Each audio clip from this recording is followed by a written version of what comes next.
Welcome back to the Longer Than a Decade podcast. Episode 84, we back, nigga. I almost lost count, Johnny, ain't gonna lie. I had to think to myself, like, this is episode 84. Yes. Man, amazing day to not be Nathaniel. Tell y'all niggas that boy got tires fucked up. That boy... He do. Hey, he put that picture in the chat with he in the garage with the nigga taking his shit off. How you wake up your shit flat, nigga? Where you been at, nigga? On the side of the money. You know what I'm saying? So, with Nate not being here, Rico is here to fill in for the boy. You know what I'm saying? Johnny Lago, you know the vibes. Special guest, man. Give y'all some background. Yes. That's crazy, bro. I met you at the call center. I know. It's crazy, dog. It's crazy. I know. Call center legends over here, Johnny. Any guest you see over here, he said I met him at work. It's a call center legend, all right? Yeah. No, for real, man. It's crazy how far we've come. I think Pfizer for me was 2020 to 21. Yeah. You had just started 21. Yeah. And it was like we was all clicked up, to be honest. Yeah, you and Prince back then after. Shout out Prince, man. Prince, I'm gonna find you. Like Liam Mason said, I will find you. Yeah. You know what I'm saying? I think that boy changed his number. I'm gonna find that nigga. He probably did. Yeah, he's man. not on social media and all that stuff too, so. Nah, he's not. Yeah, never been. He's just a dad who Xbox and then he's a dad. That's good. That's it. 'Cause I remember when the PlayStation and Xbox was first coming out, it was me, Prince, and then you didn't really care for games like that. You were just intrigued by how excited we were. I do play games, but I think the difference was I'm a more of a FIFA person. Right. Yeah. You with me. I only play FIFA like that. You play FIFA? Hell yeah. Smoking FIFA's FIFA. the you would elite not. sport. That's one thing I play any day. Yeah? You wake me up, that's FIFA. You could smell who plays FIFA. Yeah, and I knew you played FIFA. Yeah, you wake me up in the middle of the night, I play FIFA. I didn't know that FIFA had a smell, man. Because you know when a nigga good at 2K, you know what I'm saying? How he hold a controller, you feel me? Yeah. And what team he picked. But yeah, I'll smoke you on FIFA, bro. I don't even play. I made niggas go buy Is Jamaica good? Is Jamaica good? Most Caribbean people, African people, that's all we play. Because they play like football, like not Like soccer. I'm Soccer good is at football. 2K, but I love FIFA. Yeah, that's the only game I ain't scared to play anybody. Yeah. You know? When it comes to FIFA, you don't need to talk. Yeah. I love the people that say he'll smoke me. Yeah. My cousin told me he'll smoke me. My cousin told me he'll smoke me, and he was 15 That's and what old people now. say. They don't know. They don't know. Even if I don't play 3 years, I've never scared to play anybody. Yeah. Nah, for sure. I think FIFA's free right now, so I'm gonna download that shit just to see what the fuck y'all talking about, man. But I gotta open the show really quick to patronize the cost of living. Yeah. To go over like what the fuck is going on, bro? Yeah. What the fuck is going on? Like, my nigga, like. Like a boy used to say, Prince used to say, life is rough. Yeah, listen. Any negative thing that happens in life, that nigga said it costs how much? Man, life is rough, dog. He used to say that shit on. Remember when we the situation with Golden Crust? Yeah. I guess they got one order wrong, bro. Prince got us all back too. So we had a lunch break. It was like 5 of us. We went back. I guess Prince called corporate. Bro, that man don't play. Like he was like, no plances. He moved a little slow, but he tall. You know, I was talking to somebody and they were saying like, when you let shit like that slide, you build a habit of letting shit slide. So someone like Prince, he don't let shit slide. Nothing. He gonna give me what I pay for. Nothing. Yeah. Prince that's for plantain, bro. No plantain. And Prince made a big deal out of it. You standing there, I'm like, nigga, it's plantains. Let's just eat some shit and go. I ain't letting it slide. He don't play. And how he walked in that bitch, man, you felt like he was Donald Trump. Yeah. Hey, Johnny, that boy had his hands like this. He had like a grandpa, like he just. I just talked to corporate. I just talked to corporate on What that. are we doing? Yeah, man. You know what I'm saying? If I was a worker, I hate that type of nigga. But the thing is, he cool as fuck though. He cool as shit. That's my guy. You know what I'm saying? But yeah, man, the cost of living is pretty ass. I can't cap. $2,600. Yeah. Listen, bro. How much I'm paying for this is how much I needed to pay for this because I'm a dad now. I had to make sure. Exactly. You know, like. You know me, Johnny. I'm a cheap ass nigga, bro. I would have stayed at that little 1,700, get a little another place over there in that same complex. But I said to myself, I mean, they trying me like this. I got a kid now. I can't even do that. Yeah. Time to go luxury, nigga. Time to go. But now I'm really like annoyed by this. Definitely might have to move because affordability, yeah, I got it, but it's like I don't want to have it. Like I don't want to see thank you for your payment and then that money leaves my account.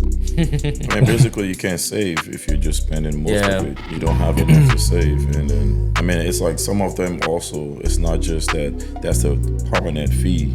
After a year or two, they increase it again. Yeah, you know, they raise every time. Is what that sucks. My question to them all the time is, what in here changed? Exactly. I'm tired of hearing, "Oh, it's the market. It's the market."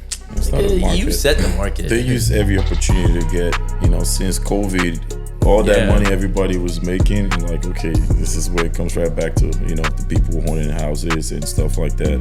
They started charging, overcharging. They take advantage of everything. Everything. It's the same like with the nightlife. I mean, like with clubs, during COVID, the bottle prices were very high because people didn't have places to go, so they were balling. Like, people that used to buy a regular NSC bottle for like $150, bottles like $400 and something. You go to Wynwood plus tax and gratuity, it's like almost $800. Bro, I knew it was stupid when I went to Walgreens, bought a Belaire bottle for $25.99. Oh, then I went to the motherfucking club and they were charging $150. I said, nigga. Oh, the club you went to is cheap. I was tripping about that for $150 in a club. Even if I'm a manager at any club, when I used to manage a club right here, Afro Lounge, like I tell them, the cheapest bottle gotta be over $200. You can't. That's a crazy high profit. Yeah. That's what it is at clubs. That's why if you own a lounge or club, you're making big money. And don't you guys get it for wholesale though? Yeah, even then, so you even get it way cheaper than the damn public than a Walker. Yeah, you can, because that's where people people like to show off, and it depends on the type. Like, hey, don't get me wrong. Like, you see, even if they're not buying the bottles, just that bottle selling off the liquor, like the shots and stuff like that, it make more money than people buying bottles. The whole bottle, yeah. If you have a lot of like feelers in the bar, $5 shot, $7 shot, happy hour. They'll make way more money with that too. So but a lot of things are slowing down now. People getting broke again. So, but the rent is not coming down. No, it has to reset. I keep hearing it's gonna reset, but I don't know if it is. But other businesses, like the club, whatever, they reduce all their prices and everything. So, and I forgot, I was just talking to somebody the other day about like social media rushing you into things you don't need to be doing, right? Essentially like getting a house, having a kid. Like I be seeing people, or if you 30 plus with no kid, that's not an accomplishment. Like my nigga, not everybody needs to have kids, my nigga. Yeah. You got kids out there who need parents. Yeah. You know what I'm saying? Bro, for real. I think a lot of people forget some of the richest, most billionaires out there did not touch $1 million till they were like 40s or in their 50s. Yeah. Mm-hmm. And there's not a lot of highlight of that, but we see like a nigga with a nice car, a Lambo, and he's 27, he's 29. Yeah. You're like, fuck, bro, I'm 29, I'm 27. I need to. But it's like, bro, the real money, they not touching that till they're in their 50s. A president don't even get to be a president today 50 or something. They don't want no young nigga running this shit. Yeah. I think it affects a lot of people too. When you see like younger people making more money, I feel like it's a competition. Like, what's wrong with me? Yep. That's one thing you gotta know how to like deal with yourself. Like, don't let people push you to, that same person tomorrow might be the same person you see on the streets. Yeah. Asking you for a favor while you were driving that car, like you was driving back then. Yeah. Yeah. God, that is so true because there's a lot of people who go broke that were like, and this and that, and they had it, and then you don't think that could happen, but it can. It's just they might have built that money the wrong way, or they have the bad habits around having that good money. But that's a disadvantage when you make money at a young stage. Yep. Because you don't know what you want to do with that money. Make a lot of mistakes. Yeah. I mean, it happened to a couple of. a little example of me and other people. Like, younger you make money that you're not supposed to make at a certain age, and you start. All you want to do is just ball. Yeah. You let people know you, and people like, especially where I'm from, they like to hype you up, stuff like that. Like, oh yeah, they're going hard, like rich nigga shit. You feel so you get in your head like all the girls like you. You feel like, sure, I'm so special, and you keep doing dumb shit. And that time you couldn't invest in like buying properties, investing in businesses, and by the time you lose it, and I feel like we all have an addiction. I got a shoe addiction. So. It's still good because, and now you know a lot through that process. Like, oh, I'm not gonna see that money and go back to that life. Yeah, hell yeah. I'm grown now. I mean, you have to learn. You have to learn. It's just some people learn in real time. Some people learn after they blow it all, get it back. Yeah. You feel me? But it's easy to say like, oh, if I had it, I would do this, I would do that. You wouldn't. Exactly. You wouldn't. Yeah, exactly. The minute you have it, that's why it's an advantage and disadvantage to everything. You can get it when you're young and you blow it, but at the same time, for somebody that don't have it at a young age, when they get it at a older age, they fucking up. Yeah. Because at that time is when you need it more. But because you've never experienced it, now that you have it, all the people that have been balling on you want to go back and stun on them, and then but that ego gets to you. I have people like that. They make money at that later age, and they started getting businesses, and things were good for them, but they started like, you know, feeling better than every other person around them. You know, they started like people that used to support them, they started pushing them away. Yeah, because go back to zero. The people around you sometimes don't like when you win, bro. Because realistically, we was just talking about this. A lot of people around you want you to be at the same level with them.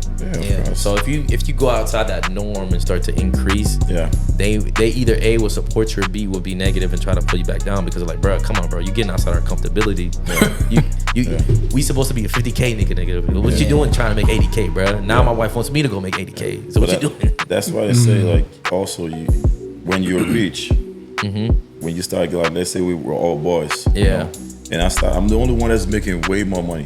Is it I put you guys on the part of the business and we can get close to the same level? Yeah. Because if we don't, we're gonna split. Yeah. Because you're gonna start treating me a different way. Automatically. Yeah, it's automatic, and I'm gonna start catching that vibe like, oh, I'm the boss now. Yeah. You know, because it's not my intention to be that, but y'all made me that boss. Yeah. I think Johnny, we were talking about that on an episode before. And then these things start changing you, and you don't know, and your boys start looking at you like, so now you're not trying to help them no more. Hidden animosity. You want to stay, like, because the money brings out the part of who you don't think you are. Oh, that's good. That's good. You bring that up. Do you guys think that could be a reason why some people, let's use Drake as an example, where we view like, oh, Drake, you got a bunch of yes men, when necessarily that might not be true. That might be that dynamic that happened, what he was just saying, where his boys are looking at him like, or putting him on that pedestal, and then Drake start to feel that and be like, all right, I'm gonna take care of y'all. I'm gonna do this. Yeah, I think that could play a part in it. I don't feel like that's the overall, but I could see that. I mean, with Drake's case, like I'm always gonna feel like he does have yes men, because at this point in his career, it's like, who tells him no? You feel me? I don't think anybody tells him no. I don't think the label tells him no. But at the same time, if you look around Drake, he has 50 of his homeboys that he has given them positions so they can make money around him. So I never think that's a bad thing. You feel me? Like, you go back to 2010, the guys in his music videos are still there and they all have positions. Like, this guy's a marketing manager now, and this guy does something for OVO's clothing line, like, which is good, because it's hard to find, like, you want to put your boys up with you, and they might not want to do the work, they might just want the money. Yeah, a lot of times give me 10K, let me go do there. something real quick. Yeah, that's why I said, like, you have to. If not, if your people are not the people that think the same way you're thinking, you have to look for people on your level, because it's gonna pull you back. You know, that's like, if you're broke and you hang out with broke friends, you guys aren't gonna be on the same level. You're gonna keep talking like, well, we're finna get this Jordan, bro. Like, we'll get this one, you know? But when you're rich and you have rich friends, the only thing you're gonna think about is, hey, we need to buy that casino and make more money. Your mind starts changing, because it's people who you hang with. If you hang out with people that's way lower than you're gonna stay there. All they're gonna keep telling you is, you know, Martin think you're so rich now. He always mad at you, like he's jealous, it's this, and they keep bringing you the negative stuff because they don't have that money. It's unfortunate, bro. It's unfortunate, because you want to see those people on the same level as you. Exactly. But you can't lead them. You can lead them to the water, bro. You can't force them to drink. You know what I'm saying? I try to lead by example. You know what I mean? That's happened with me, like leaving Lauderdale Lakes and elevating myself, getting the amount of money that I was able to achieve. You know what I'm saying? And you know, niggas just started to kind of like, why is this nigga distancing himself? Because it's like, bro, I don't want to be on the block and hanging out no more like that. Like, it's not serving me. Like, you niggas smoke and talk shit about each other all day. I don't want to do that no more, bro. You know what I'm saying? I don't want to go out and play basketball every day and then sit on the block drinking and then just talking shit. Then those days is over with, bro. Like, a nigga need to make some money, dog. And I started getting these jobs, you know what I mean? Exactly. When I was at Pfizer, that was the most I've ever got paid. I was there for when the COVID pandemic hit. And I had just lost a job before that. But I wanted to lose that job. I was just trying to rack up the bread. It was one of those jobs. It was like, okay, bitch, you're not gonna help me when I need help? All right, cool. I'm gonna sleep. That's what I was doing. But anyways, when I got the call from Pfizer, because I was like, okay, it's $20 an hour. I've never seen that. I was like, okay, yeah, let's get it. You know what I mean? Yeah. That's the mindset. Because most niggas would be like $20. They probably feel like, okay, I just got to get this money, but it's more than that. You got to be able to commit to going into the call center during COVID pandemic. You got to make sure you can commit to all of that shit. And you know, I was there because, you know, again, like I always had a job, bro. I always need to make sure I got my own bread because I know I'm the only one that got my back. Especially when it comes to a Jamaican household, you know what I mean? Sometimes you got a couple cousins that'll be like, yo, you need help, and it's genuine. And sometimes you got like a couple other family members who you know for a fact do not ask for shit. Because if they give it to you, they're going to make you regret it. Big problem. Oh, yeah, they're going to hold that on you. Absolutely, man. So unfortunately, I had the opportunity to see both sides of the spectrum. And I said to myself, I got to get this bread, bro. My own way, right? For me to get myself elevated to where I want to be at. So from where I was before to where I'm at now, you know, I just kind of like, I do a lot of reflection. You know what I mean? I'm not a nigga that goes too high or too low. I stay right in the middle because I was at a point where I could have been balling. I could have got a Lamborghini Urus if I wanted to. You know what I'm saying? I could afford those payments. I could afford whatever it is, right? I decided to invest in myself. Home studio immediately. Right? And then I got this podcast equipment. You know what I mean? Because I think about longevity. I think about the long run. Like, I want to make sure whatever I'm investing in now will pay off 5 years, 10 years. And now I've learned how to edit. You know what I mean? So now I can become a full-time editor for anybody's company. You know what I mean? That's the best way. So, and then meeting this guy, you know what I mean? All this longevity led me to meet him, and now we got all this production lights, you know what I mean? Shout out to Rico, you know what I'm saying? Shout out to this guy. Do the production. Boy, he been telling me, bro. It's not every day you meet people who don't gatekeep information and who are just solid individuals. You know what I'm saying? That's who this man is, you know what I mean? He teaches me everything. He be like, bro, we bounce ideas back and forth all the time. It's kind of similar to what we just said, you know? It's the people you bring around you. Win. So you start meeting the same people that think the same way like you, and you start moving with them. You know, you just gotta hold on to those people. Absolutely, man. You know, that's it. So, tell me about I'm not gonna just be like, tell me about the upbringing, but you, man. This man used to tell us stories about Nigeria, bro. When we get into car accidents, you gotta tell that story, bro. Tell the story when you what happens in Nigeria when you get into a car accident. How different it is from getting into a car accident now, like waiting for the police. Nah, you gotta tell the story, bro. No, I mean Nigeria is just it's a different type of country that, you know, so many things happen. Like, you know, I mean, I ain't gonna say like it's not a lot of it here, but over there because it's not a lot of like, you know, strong like rules like here, like, you know, you going to jail. But in Nigeria, you could bribe the police, like, yeah, just give them extra tip, like, yeah. But the most part is like, you know, like you get in an accident, like say I hit your car, you know, in the back, you know, the police come like, oh, you at fault. Nigeria ain't like that, you know. Hey, who's winning? You gotta beat me the fuck out. You know, so whoever wins, pay for the other car. You know. So basically, whoever wins in what? The fight. So you gotta be the first person to start. So you hold on. You mean to tell me you rear-ended me, broke up my shit, and now we gotta get out and fight? But now if I already look at you like, you know, like my goal is to make sure like you're at fault. Why would you step on the brake like that? Like you see me, I'm right behind you. So as soon as I come, I say, "What the fuck is wrong with you? Are you stupid?" And he's coming back at me like you, like boom, boom, boom. Then we start fighting. Now, if I beat the shit out of you, I'm gonna take my money from you. Like, no, you fixing my car. You know, And if he wins, if you beat me, you know, then vice versa. So it's a common understanding after the fight happens that you're gonna pay for this shit. Oh, one of us is paying. Okay. One of us is paying. So y'all have mutual combat, basically. Bro, like every day on the street like that. It don't sound too bad, though. Oh, bro, if you look on social media sometimes you see things like that. If you follow like African, like Nigerian, like, you know, videos and stuff like that, it's like, and then transportation in Nigeria is crazy because people jump on the bus. It's not like the buses here are so peaceful, you know. Like they got like regular, like you see like the school buses or like that. They have like the big one. We call it like 911, like Molu. That's what they call it.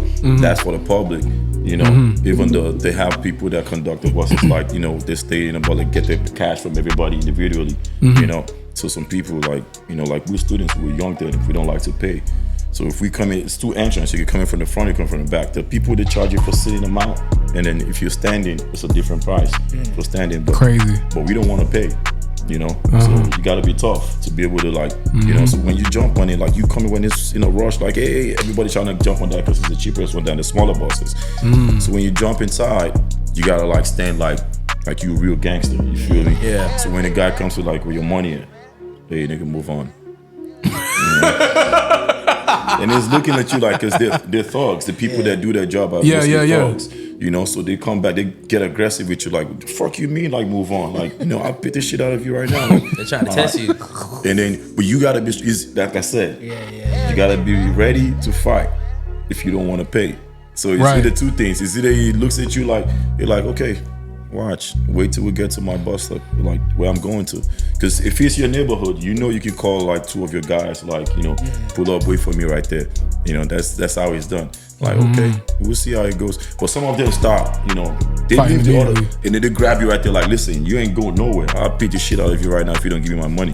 You feel me? Bro, that actual boss, every day, I guarantee you there's a fight every day. I gotta go to Nigeria. This is giving me Haiti vibes. I gotta go. Yeah, every day, like, you know, you gotta be like that. It's people also fighting, like people stealing stuff, you know, your phone is gone. Like, but yeah, but it's a little rough like that with things like with police, you know, if they see you wearing like gold chains, nice watches, smell like money. Yeah, they think you do scam, they think you do everything, they pull you over, you know. Once you do that, you know, hey, bro, hey, I'll take you to the station, you're a criminal, this and that. Hey, just, hey, bro, it's 10K. Once you give them a little money, you got my friend. Why didn't you tell me that in the beginning? You know? Yeah, that's the life. The corruption in Nigeria is so big, you know. That's one big thing that affects the country, even with the politicians, the government. Yeah. You know, they steal most of the money. You know, Nigeria is a great country, trust me. Like, if you go to Africa, that's why you see everywhere in the world, there's always something about Nigeria. Yeah, all the time. Nigeria. You go to Africa, like actually Lagos, where I was born, is more like Miami. The vibes over there, you know, the beach and party. People party from like 5 p.m. to, you know, 10 in the next day. Lagos, man. I used to talk to a girl from there, so she told me a lot. She told me a lot of stories. You ain't sent no money yet? Hey, I ain't gonna lie. One thing I be trying to picking up is trying to hear y'all the language, because some of it sound very similar to Creole. So I'll hear like one or two words and I'll try to hear it, but then I'm gone. I'm like, nah, that's not. Oh yeah.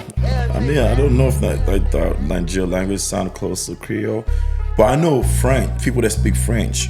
You know, like the other countries like Cameroon, Ivory Coast, Senegal, like they speak French. So you can probably get a little like, stuff like that. It's because Creole's really like close. Creoles are broken down French. Yeah, like very broken down. Yeah, so they speak French, so you probably get a little bit of like those. one or two words. But Nigeria speak English. We were colonized by the British, so we speak. Yeah, so English is a general language in Nigeria. Okay. You know? So, but we have like broken English, like that's a little similar to patois. You know, like the way you say, I want to go eat something. You know, I want chop. You know, like Jamaicans say, yeah, me I have to go do this thing. You know, something like that. Yeah. You know, so we have like a little, like we call it pidgin English. You know, that's when you see like, but it's general, like it's common between other tribes because Nigeria has 3 different tribes. They have the Yoruba, they have Igbo, they have Hausa. So my tribe is Yoruba. I speak a different language from Igbo. I speak a different language from Hausa.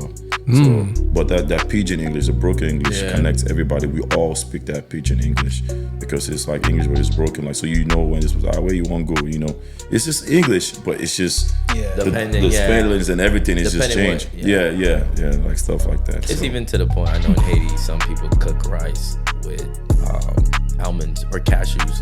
They cook with cashews, and then in a different city, they were like, "Nigga, what the fuck? You cook your rice with cashew? Yeah, you don't do that here." So it depends. I heard it, man. It's actually really good. Let me ask though, when did you move down here? 2012. Jesus Christ, man! I was what the fuck was I? Was I a senior? I was about to be a senior in high school. Wow. Yeah. How old you was at that point? I was 26. 26, yeah, 26. So. Damn, man, because most people, they come down here super young. Like, I've been here my whole life since I was like 5 years old. Nigga. It's like the 21 Savage effect. Some people, I guess. Damn, you was a senior, I was a freshman. You was a freshman?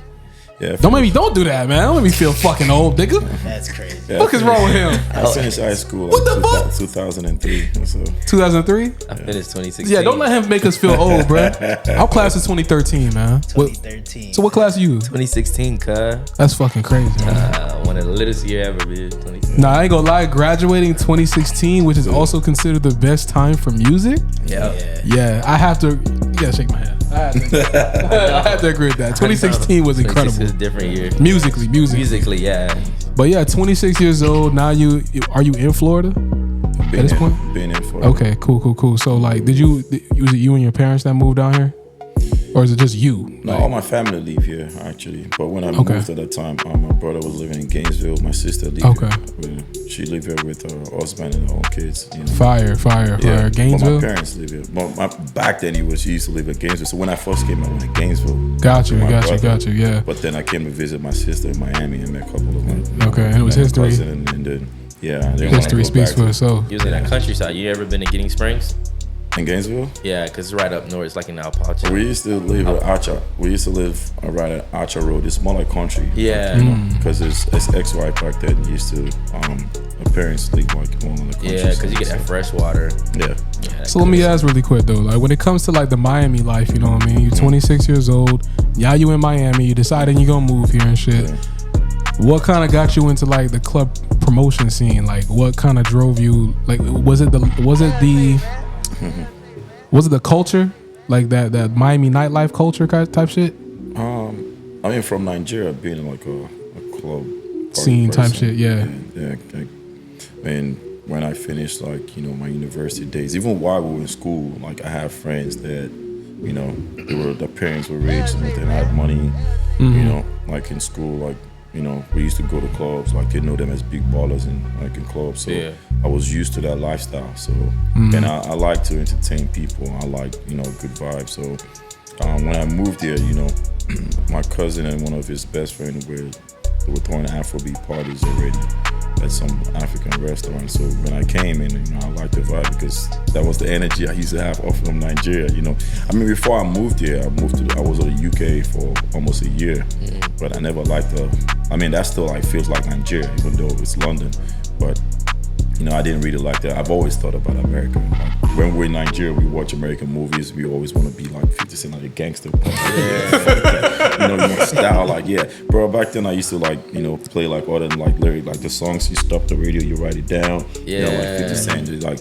Bro, I thought I was gonna be a rapper, bro. I tell you, if I give you a hook, I'll give you a hook, and you probably think like, damn, I was 50 Cent back then. Like I used to write lyrics and everything too. You know what's crazy is today I play 50 here and there, but this morning I was playing 50. You just mentioned 50, and one of his songs I was playing was "This Is a Big Rich Town." That's like this is back in the day 50. Like I used to listen to all the mixtape with Eminem when they did Ja Rule. I had one of my friends, he was more of a Ja Rule fan, Like so, he was sick. He had to be sick. All that. I've been patiently waiting for that. Like all those Lose Yourself, like Eminem, Dr. Dre, Rakim. I have all those albums back then too. But back then we always look up to American vibes. Like everyone. So when I came here, I knew that was it. Like this is where I want to be. So when they started the parties, I joined them. My cousin introduced me like, hey, he's more into the life. He can bring more energy. I remember when I started, I used to entertain all the girls in the club. Like I'd go down dancing, like so they don't leave, so people don't take our crowd. I'd go at every table, like dance with them. They'd be like, oh, this Asian women like African men. Then I didn't have any kid. I wasn't committed to nobody. The girl I was talking to back then was still in Nigeria, But that's how I just started getting into the vibe, and then we decided we came together as a team. Then we got a bigger venue and we started going bigger. And, we threw our first big party and people loved it. Because I remember then, I don't know if you guys know, there's a club in Pembroke Pines back then used to be called Gabby's. Yeah, I know that. I know Gabby's. So that's where we started our first real party and people came out and they loved it. And then, and we were like, we need to start going back at it. So we started like, used to go West Palm to pass out flyers, Boca, everything. Like when Afrobeat, like nobody knew Afrobeat here back then. Nobody. I got a personal question for you. But go ahead, Martin. No, I was gonna ask like how many people on your team? Back then it was 4 of us, that started it. Are you guys in Avengers now? Like, is there more than you? More than 4? Right now, so the team I started with, we kind of like went separate ways after, but you know, I will always appreciate them for giving me the opportunity to join. Like, you know, they really put me on their mind because they've been here since like 9 to 9. Like, So they've been doing went to that, school here, you know, so they know most of the people, you know, back then. So you know, I'm always somebody that put my own effort in. Like, you know, I used to go on Facebook, send people flyers, write pretty girls like, hey, come to our party, you know, stuff like that. So I did what I was supposed to do, and I was, you know, so I learned what I needed to learn, you know, how to move around with things, you know. So I was never scared to go to venues. I used to drive to Brico to go talk to venues. Like, hey, they'd be like, you know, what's African party? When I had our first party in Brico, there's this lounge called Ruby Lounge, you know. The guy looked at me like, I don't know what party that is, but if you can make me this amount of money, and I told him, okay, we'll make you that amount of money. And all right. Question, man, like, not to cut you off, but you're from Lagos, man. Are you proud of what Afrobeats has become? I fucking love Afrobeats. I go to all the events in Wynwood, bro. I fucking love. Me and my friends, we dance for real. We dance for real. So I mean, like, are you proud of like how far it's become? Because you used to listen to American music, but now African music is fucking huge, bro. Like. It's the reversal now. Americans we want to catch y'all vibe. Exactly. I mean, it's always it's a big thing for you to feel proud of where you're from. You know, like the African part. Getting like back in the day, the only thing we see on news like CNN is the bad side of us. You know? And people look at us like we just, you know, shit. I remember when we went to Gabby's, they thought it was just some like type of party, and we looked at him like, what are you talking about? Right. You know, this is an actual party. You know, this ain't welcome to America. You feel me? Until we threw an actual party and they saw it and they wanted us like, oh, you guys need to do it every Saturdays, and we were like, oh no, we're just gonna start once a month. You know, that time nobody knew Whiskey, nobody knew anything. The only thing everybody probably would have heard at that time was Two-Face, you are my African queen. That was because of that movie. So that was the only Afrobeat people, and they didn't know it was some thing called Afrobeat back then. You know, so after that time is when, you know, Whiskey had a thing with Drake, you know, I need a one day, and then, you know, it started coming slowly, and the video came with Money Fall, you know, Burna Boy, you know, and then there used to be this guy, I think he came out first before, I mean, he had a song that went viral, like two of them. There's the IOJ that, can I get your number, girl?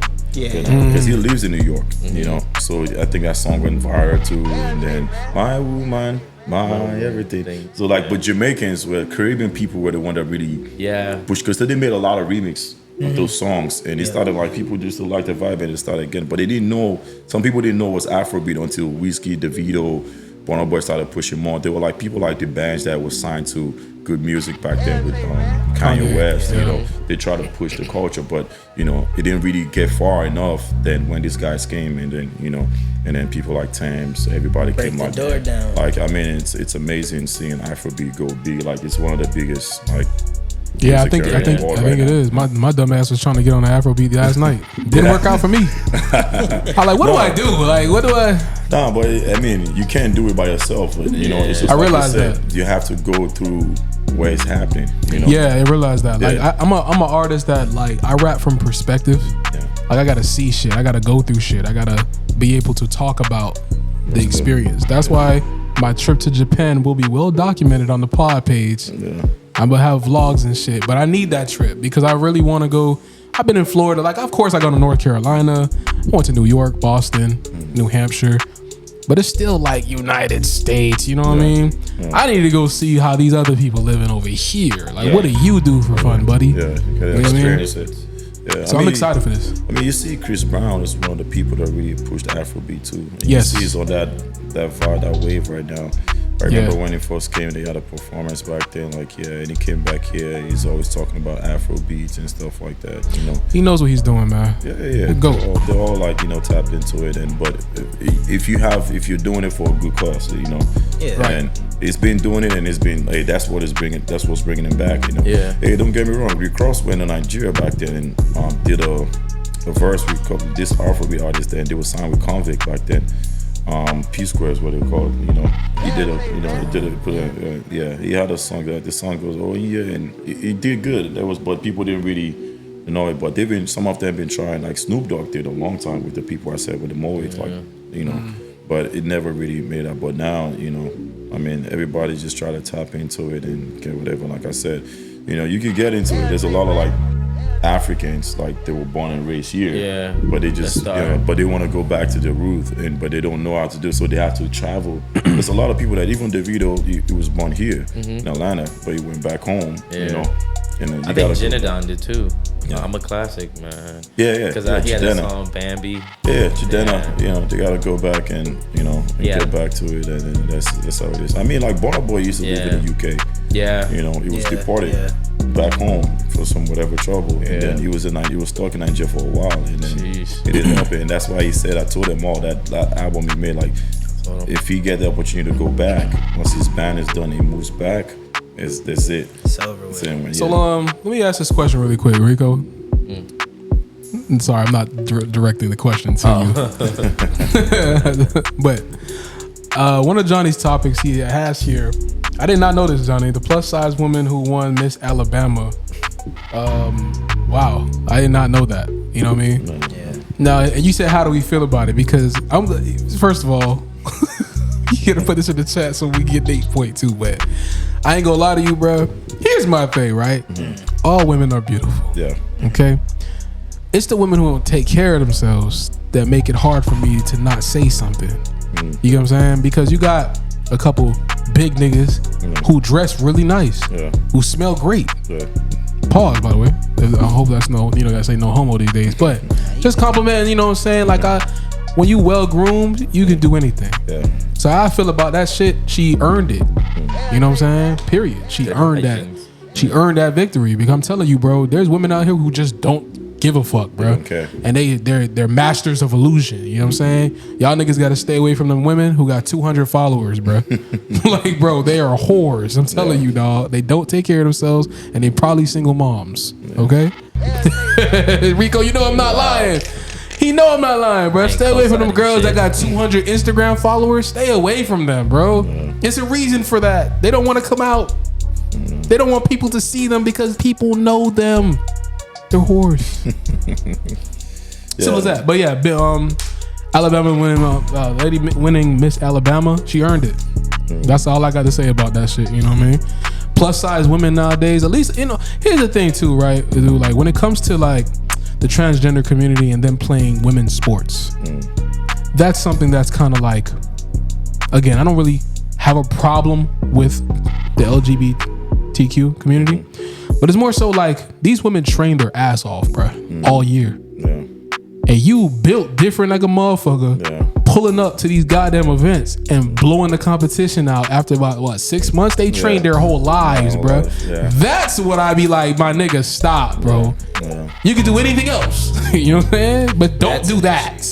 I mean, I don't fuck with that. The world is changing now, so there's a lot of things that was never in play back then. It's like everything now, they're just encouraging everything. Like it's okay to do it. Now I'm not gonna lie though, they're the ones who in that community, the ones who kind of like not showcasing it, and not showboating it, and not trying to push it.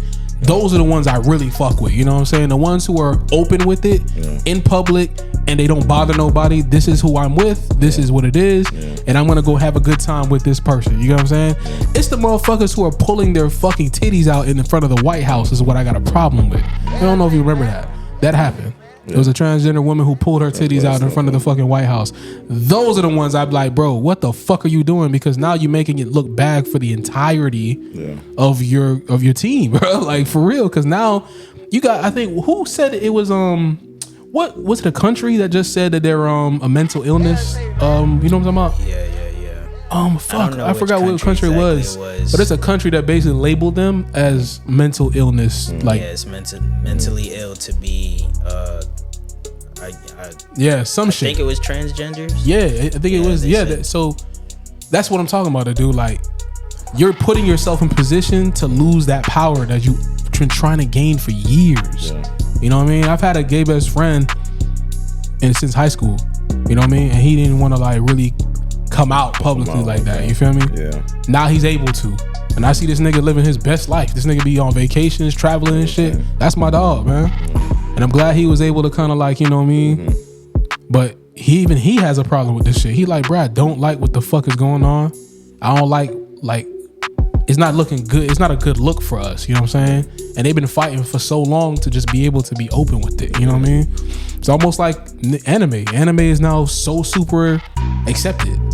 You know what I mean? Yeah. In high school, bro, you gotta hide mangas, nigga. You watch that shit. Hey, I used to walk around that bit proud. Yeah, nigga. Yeah. And now look how the tables have turned. This nigga got an anime podcast. One of the biggest, by the way, freestyle anime podcast. Don't act like you can't shout out your fucking podcast, nigga. Nigga, you was talking. I'm just listening. No, you gotta jump in and be like, yeah, nigga, freestyle them. Yeah.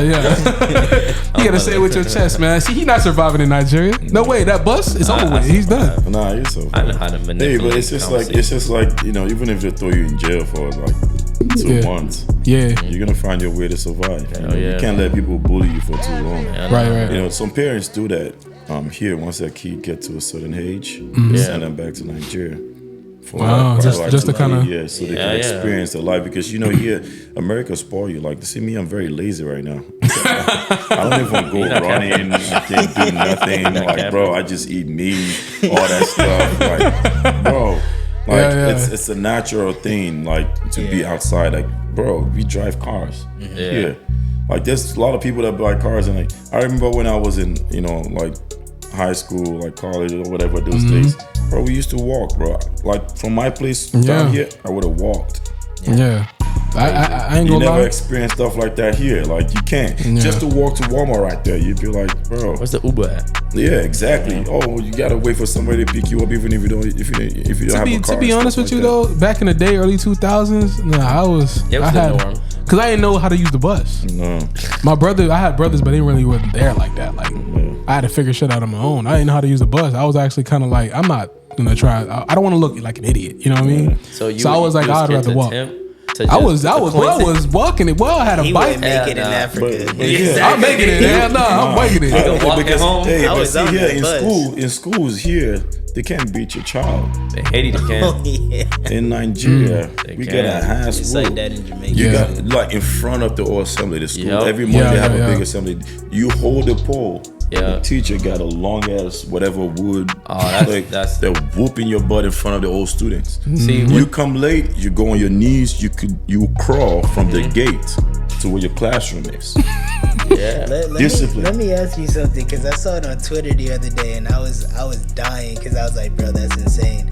So there was like an African guy, and he was showing pictures of poses his mom used to have him do when he would get in trouble. Is that like a real thing, or is that just like specific?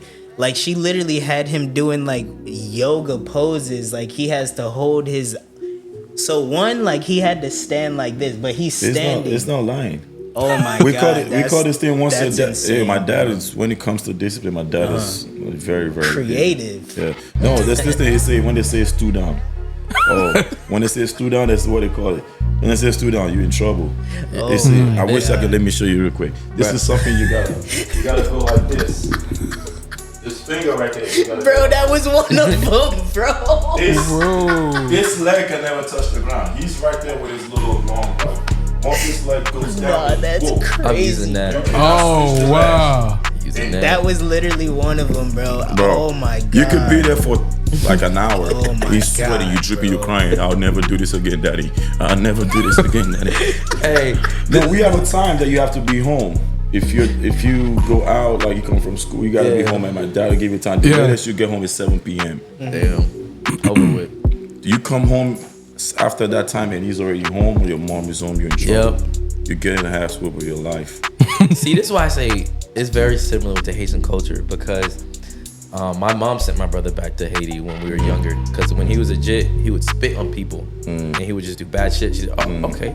Send that nigga to Haiti. Came back a whole new kid. Boy, I tell you. The respect is big over there. Like, discipline is very big. You know, you can't come home, the dishes is not, not when your parents come, like, you're in trouble. Like, every little thing. Hey, my daughters get it sometimes, don't get me wrong. Like, my daughter, that mom told me, if I show up and I look at my daughter right now, sit right there, Jayla. She knows what time it is. I spank her butt heavy, But America, but still, I still have that American vibe. Like, hey, come here, baby. Like, and they say, like, discipline, as an African saying, they say you use the right hand, you discipline your child with the right hand, you use the left hand to bring them back. Okay, but that part of Nigeria is just, especially if you have a very, very strict parent. Yeah. Bro, you wouldn't even eat. No dinner for you. You go to bed, you wake up, you have to change. In school, like, the parent would willingly call the teacher, please, beat him so hard. Yeah. Discipline my child. You see, prayer hands, Johnny, please, bro, please. In the Haiti schools, they do wait for you at the steps, but they wait with a ruler. Oh, no. If you're late. No, I'm telling you, real, like, some people would even, the teachers would even go in the woods, like, you see on the streets, they cut it, they pick all the trees, like the leaves, and they soak it in like a little, and they dry it up. See, bro, I know from you go home with marks, like, your parents don't have a problem. You're not camping. You're not camping. No, and I think that as a new dad right now, I'm kind of like finding my happy medium with this shit because I know my dad was born in 1951 in Jamaica, bro. You know what I'm saying? He was an officer and everything. You know what I mean? So it's the dynamic of me growing up with my brothers. We all got that treatment. You know what I mean? He ain't really play favorites like that. Sometimes we'll feel like it because it's like, how the hell his ass ain't get whipped away? Like that kind of shit. But it's more so like I understand now that my pops was disciplining me to get me ready for life, but he still wasn't able to kind of like separate, what I actually needed, and versus like what he thinks I needed. You're right. That's the problem my parents never did at that time. Yeah. When they discipline you, they keep it strict like that. Right, and the part that the things you love to do, they're supposed to support you more and bring you back. Like, but then you feel that some parents do it, some parents never got it. Like even we understand the discipline part. Which none of all those things, not everything is right. Like the way they beat you so bad. Yeah. Like sometimes I had a cut. One time my dad beat me so much, like my whole hands got swollen. Like, damn. But those times, but that's because maybe he was a little bit more like he's very strict and he gets angry and he put more of his own personal anger on me. But like those things at some point, they talk to you about. So would you like to like have personal relationship with you? Like we get home, like I can't even talk to my dad. Yeah. Like that's how like strict. You can't tell them your plans because they're gonna stop you, but they either stop you, they don't get it, and they but this is why I like the part here that even though you're disciplined, you can still communicate with your child. Like, hey, so what you trying to do? Like, we can go hang out. Be like, we don't do that back then. Yeah, that's my upbringing too. But go ahead, John. Go ahead. No, I was just gonna say, you're Haitian, we're Jamaican, you're African. I feel like that's something we kind of all can relate to, where Americanized, you'll see like fathers have these really close relationships with like their daughters and their sons, and it's like you can actually talk to your parents and they hear you out and they understand you and you feel seen.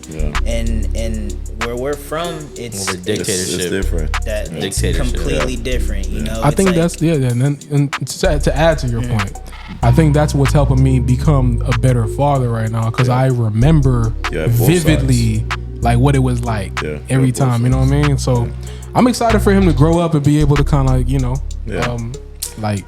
experience life in his way, even though it's gonna be different than how I was. You know what I mean? Cousins, sleepovers, and shit like that. That's over with. You know what I mean? Family don't really mess with each other like that, but. I'll be able to ride bikes with him and shit. You know what I mean? Really try to get my inner kid again because he's a kid. So it's exciting for me, bro. You know what I mean? It's exciting. It's good to be a parent. But the discipline part is key though.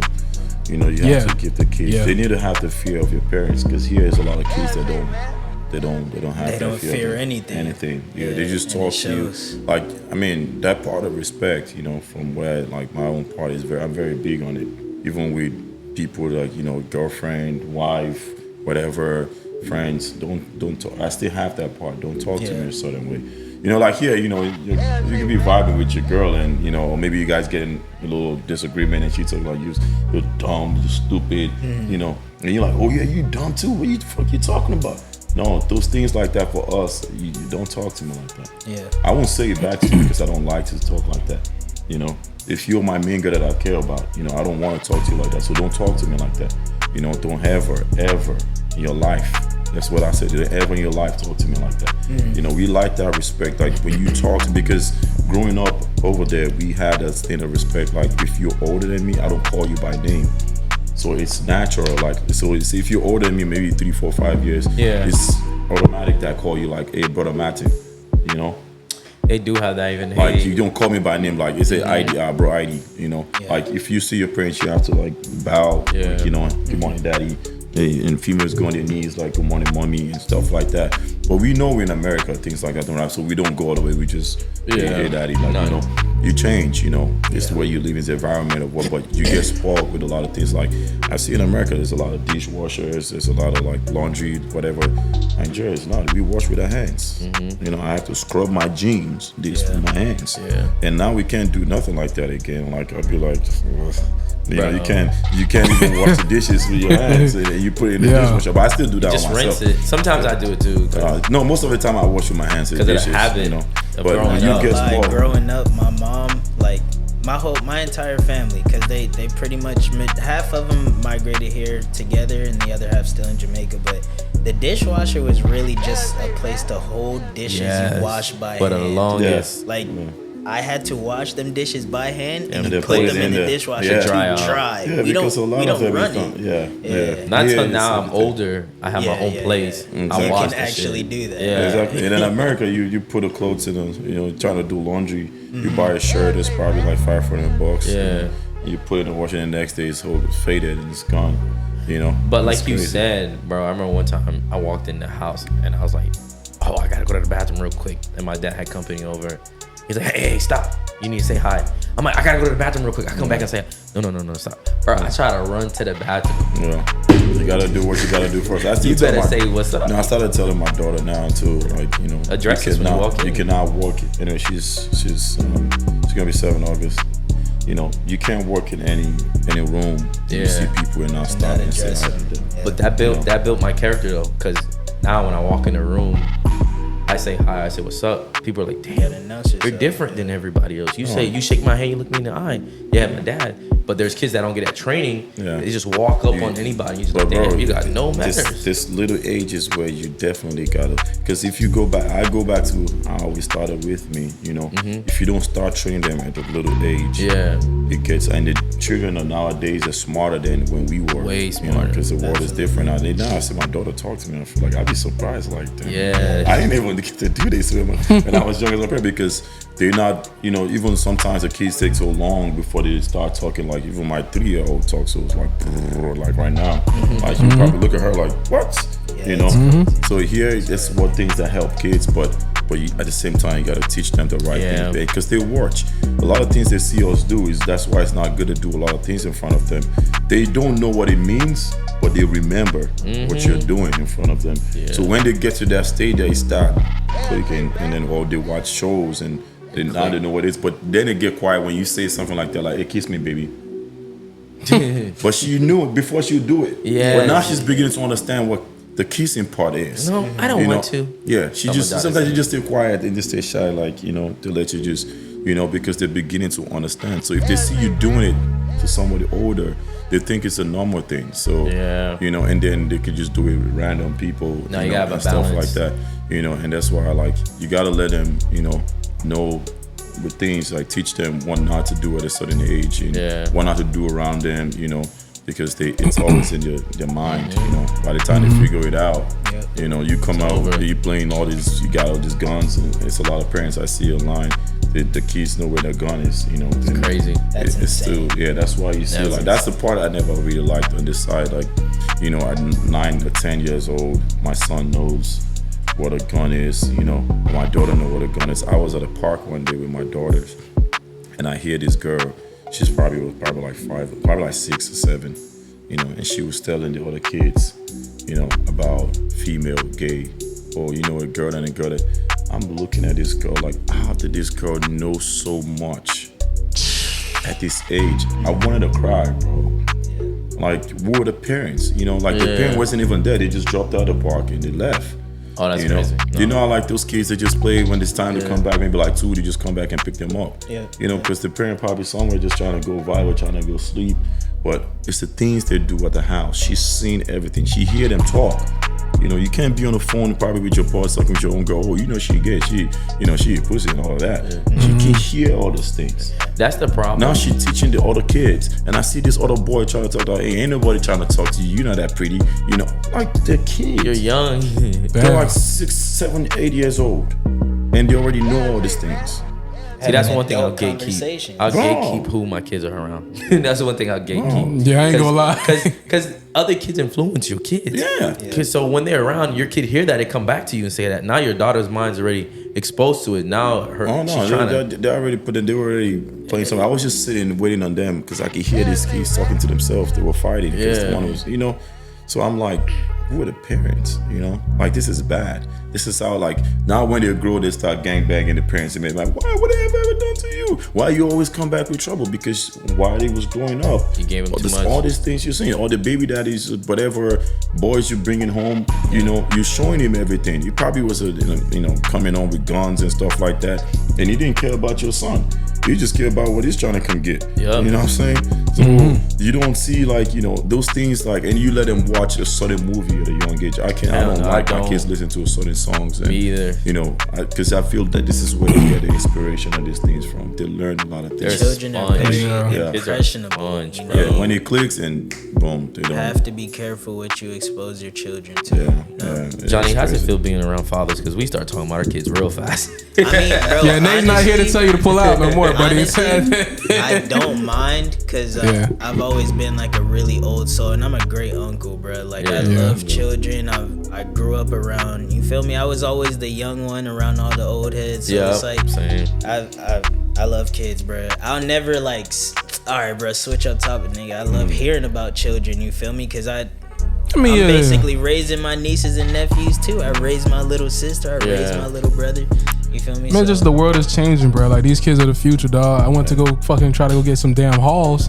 I had to get ID'd to get halls, bro, because they sniffing halls and shit. You know what I mean? They do shit crazy. Yeah, they sniffing halls. I tell you that shit. I got one went to Walgreens, in the Publix to go get some halls. Self-checkout. They also said the nigga told me he was like, they're taking the fucking vent from the, those little air conditions on the side of houses. Yeah. Not the big ones, the ones that's in the walls. They'll rip the fucking cords out and get high off that. I'm like, nigga, I've never heard of that. He said, yeah, bro, it's happened. It's a thing. I can't believe you didn't hear it. Like, nigga. The only thing I went to get, I forgot what it was, but it was some type of medicine and it was purple.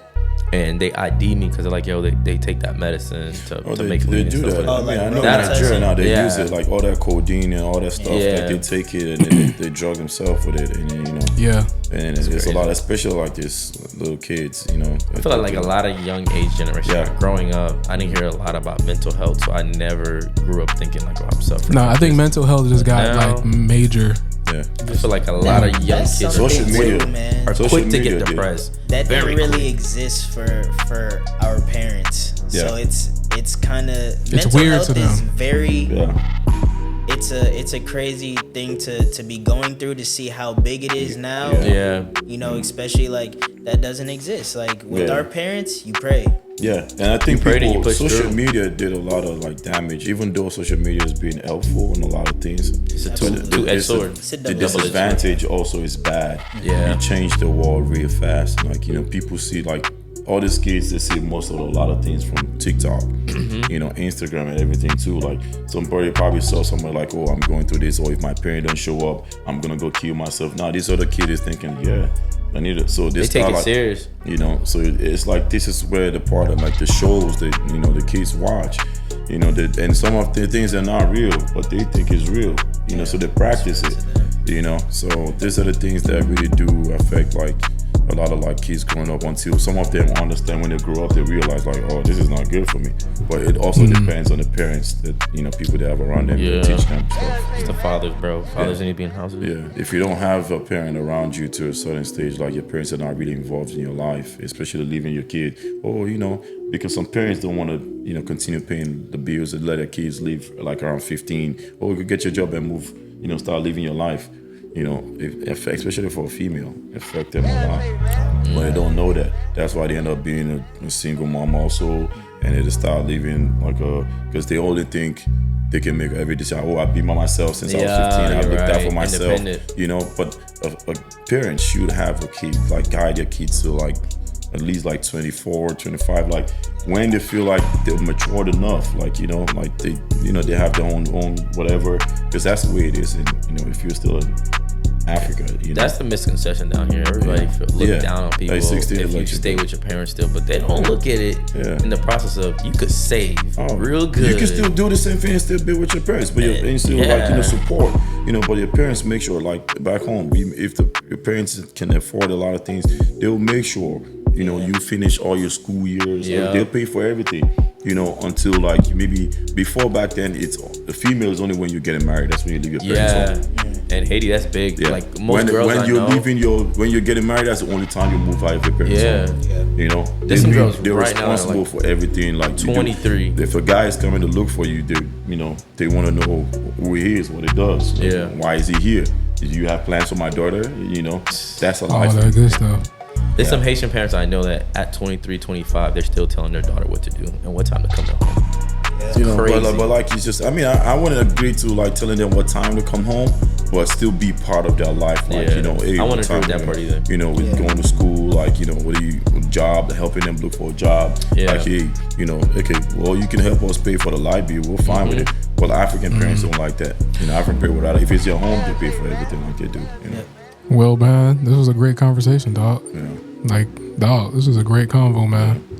You definitely welcome to come back anytime you want, man. And if you need help starting your podcast that you're thinking about starting. Well, no, I wasn't trying to start. I was trying to go like something like this. Go like people that have, you know, and something like that. Like, you know, just like share like topics like this, you know, just to get involved. Because I think for me also, like, you know, everything you do, especially if you're more of like this is more of a social media thing, you know. And this is the scene of being, you know, you got to get more involved and not just, you know, travel, people want to hear you, stuff like that. You know, have conversation with different people. See where people's mind is at. You know what I'm saying? You can't just be in a world like this is what I do and you strict like that road. Yeah, you can't just you're gonna keep you know, you gotta like, you know, expand, you know. I'm a very shy person before. Like, you hardly see. I just started posting pictures.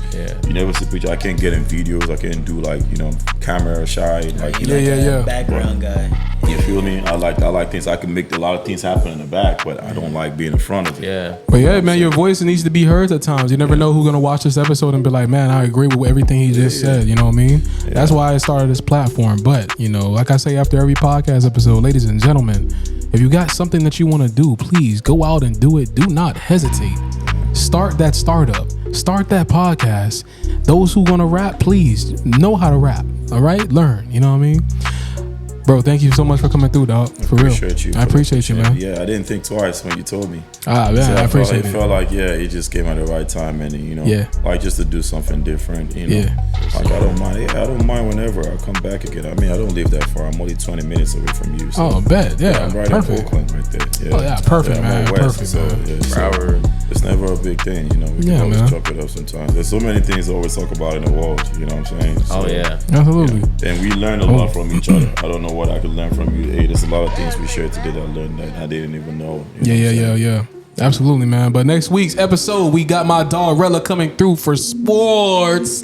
I can't wait. We're in the middle of the fucking NBA finals. He's not a Celtics fan like the person that's going to be on at the end of the month. Shout out my nigga SP. But yeah, man, Double Podcast Weekend returns next weekend, man. I'm excited. With that being said, man, we got to hear it all later. Peace.